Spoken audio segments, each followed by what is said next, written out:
अब भोजपुरी में तो सभे बना है, आज सबसे बढ़िया खेसारी लाल बनता है। वो महिला वहिला वो सब कौन रोल निभा देगा, वो ट्रेन व्रेन वाला सब निभा देगा।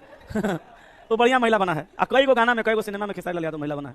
तो देखो आज खेसारी लाल यादव कहाँ है। हम तो चला कहते हैं कि तुम अगर किसी को अपना आदर्श मानते हो तो खेसारी लाल यादव को मान सकते हो। हम मानते हैं।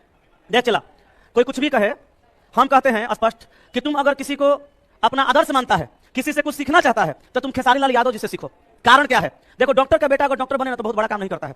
एक किसान का बेटा, एक मजदूर का बेटा अगर डॉक्टर बनता है, जैसे कि आपने इस वीडियो में देखा कि दीपक सर भी अब खेसारी लाल यादव का किस तरह से जमकर तारीफ करते हुए और बच्चों के बारे में बताते हुए नजर आ रहे हैं। आप समझ सकते हैं खेसारी लाल यादव को तरीका बतला रहे हैं कि खेसारी लाल यादव के जैसा बनो, खेसारी लाल यादव का गुरु अपना मानो तो बहुत आगे जाओगे। इन लोगों को पता नहीं है, उनको बतला दो कि दीपक सर भी छोटे मोटे टीचर नहीं है। जिस तरह से खान सर लोगों को ऑनलाइन पढ़ाते हैं, बहुत ज्यादा फेमस है, उसी तरह से ये भी इनका वीडियो एक वायरल हो रहा है, जो पढ़ाते पढ़ाते खेसारी लाल यादव पे चर्चा करने लगे और बतलाया कि बनना है तो खेसारी लाल यादव के जैसा बनो, क्योंकि गरीबी से उठकर यहाँ तक ये पहुंचा है। बात आपको बतला दूं कि ये पहली बार नहीं हो रहा है कि कोई टीचर खेसारी लाल यादव को इतना तारीफ करते हुए और बच्चों के साथ में पढ़ाते बताते हुए नजर आ रहा है। इससे पहले भी कई टीचर को देखा गया है। आपको बतला दूं कि ये अचानक वीडियो सोशल मीडिया पे वायरल हो गया है। जी हाँ, शॉर्ट फॉर्म में डाला गया है और समझ सकते हैं कि खेसारी लाल यादव का फैंस का तो कमी नहीं है, बहुत ज्यादा फैला दिया है। देखकर आप सभी को कैसा लग रहा है कि इसके बारे में आपकी राय क्या है, क्या सोचते हैं, नीचे कमेंट में बताना ना भूले। वीडियो को एक लाइक करें, लोगों तक ज्यादा शेयर करें, चैनल को सब्सक्राइब कर ले, फेसबुक है तो फेसबुक को फॉलो कर ले।